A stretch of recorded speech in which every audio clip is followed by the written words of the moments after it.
excellent, my home. You have mango, you just put here. Mango is for my breakfast at the moment. And this is my home. 前些日子在朋友圈里看到一篇短文，说成年人有权利做个废物，而过了35岁以后，做个废物还是挺舒服的。看似反映了当今社会生活一种有口难言的无奈感。从古至今，社会体制一直规定了我们的行为和角色，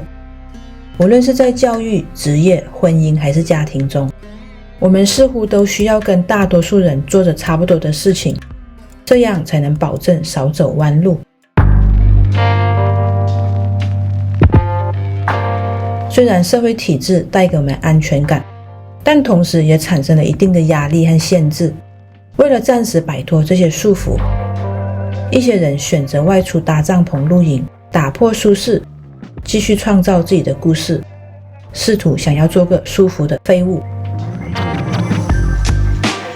即使向往着悠哉的生活，但内心深处的忧愁始终无法平息。毕竟一些根深蒂固的价值观多少左右着我们的思想。少壮不努力，老大徒伤悲。不未雨绸缪，苦日子还在后头。需求和动机之间往往会互相打架，这也证明了人性的矛盾点，它确实存在着。但这些矛盾都不妨碍我们在旅途中发现、体验和感受人性的深刻和美好。有趣的是，在我前往泰国考萨姆拉约国家公园露营时，我遇到了一对豁达的泰国丁克和一位来自瑞士的脚踏车骑手。他们分享了各自不同的故事，每个人的人生旅途上都有着千奇百怪的风景，有欢声笑语，也有泪流满面。但当我听完这位两轮冒险家的故事后，我顿时失去了几秒钟的反应时间。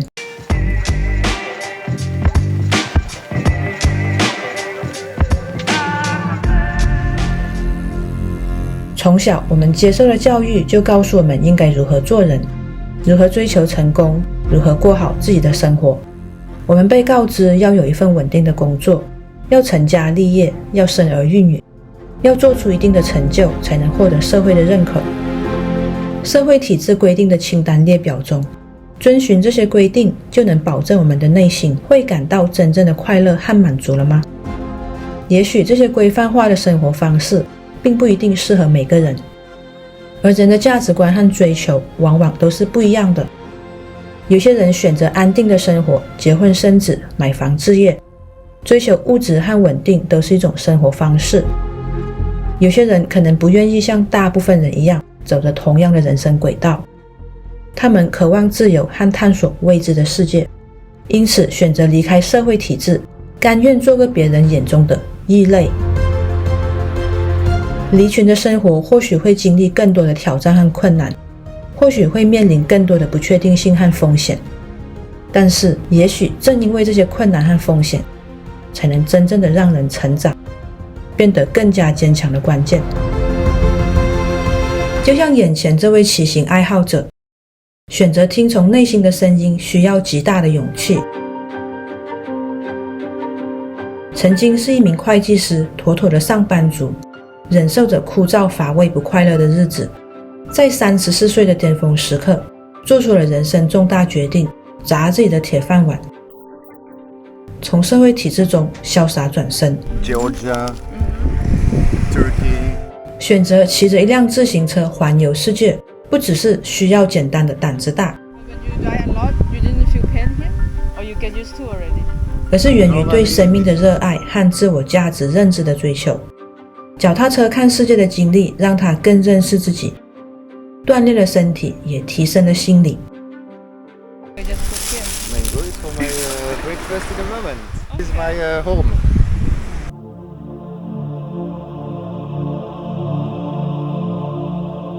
他掏出了骑行时意外被砸烂的手机，分享了手机的平面图。 Discipline, Flow, Surrender。 离开了社会体制，追求目标并不是一件简单的任务，需要有纪律和自我控制，同时要懂得放松并让自己进入 flow 的状态。来获得更好的结果。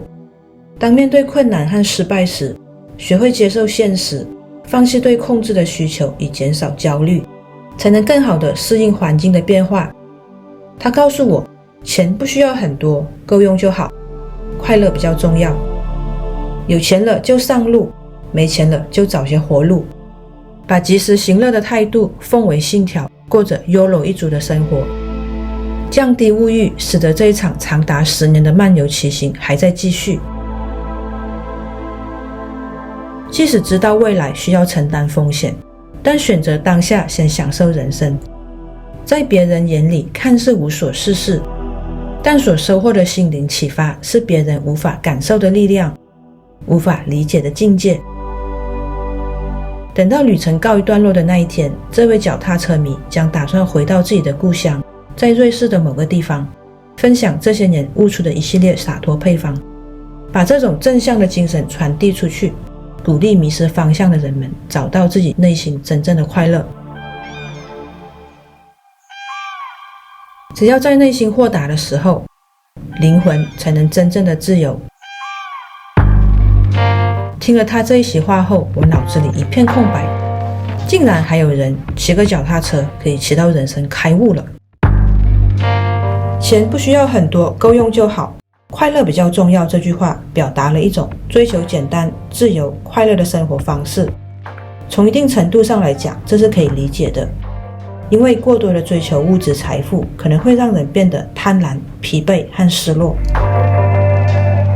然而我们也不能否认钱在我们有生之年的重要性，食衣住行医疗等样样都离不开钱，没有钱更不用提对未来的规划或投资了。而钱和快乐都是大部分人努力的方向，或许我们应该在追求快乐和寻求满足的过程中，合理的运用钱的力量，并把握好两者之间的均衡，不应该让追求财富成为生活的唯一目标，而要将快乐和内心的满足感放在首位。我们身处在一个快速发展、高度竞争和不断变化的社会，面临的挑战和压力导致出现了许多精神健康问题。忧郁症的高发率就是一个明显的例子。单身和低生育率也表明了越来越多的人更加注重个人的自由与修炼，而不是家庭生活的捆绑和养儿育女的责任。老龄化社会则意味着人们的寿命正在延长，未来可能出现养老金和医疗保险方面的缺陷，所以老了还是要靠自己。而人工智能的快速发展也将带来新的时代变革，铁饭碗的职业也不再是个保障。环境污染跟能源等问题，这些外来因素莫非都是在考验着我们每一个生命，从无忧无虑的婴幼儿到无拘无束的青少年，成年人的无限可能，中年人的无常体会，到老年人的无奈边缘。或许层层考验为的是要帮助我们提升心灵的成长。面对大环境的改变趋势，我们无法控制，因此将重心放回自己，避免被不必要的压力和焦虑所干扰，专注内心世界，追求自己想要的生活方式，或许会让我们活得更加舒适和自在些。不管今天做出什么选择，也需要考虑实际的情况和责任，满足自己需求的同时，也不影响家庭生活的平衡。You only live once， 你只活一次的人生，会经历起伏不定。面对各种挑战和机遇时，只能不断调整自己的状态和方向，带着每个人与生俱来的独特版权，创造属于自己的人生故事。就像每个人都拥有自己独特的指纹一样，不能被复制或替代。不管创造出来的故事是平淡的生活，还是经历了惊天动地的日子，不留遗憾的人生都是不平凡的。而偶尔做个废物，倒是还挺开心的。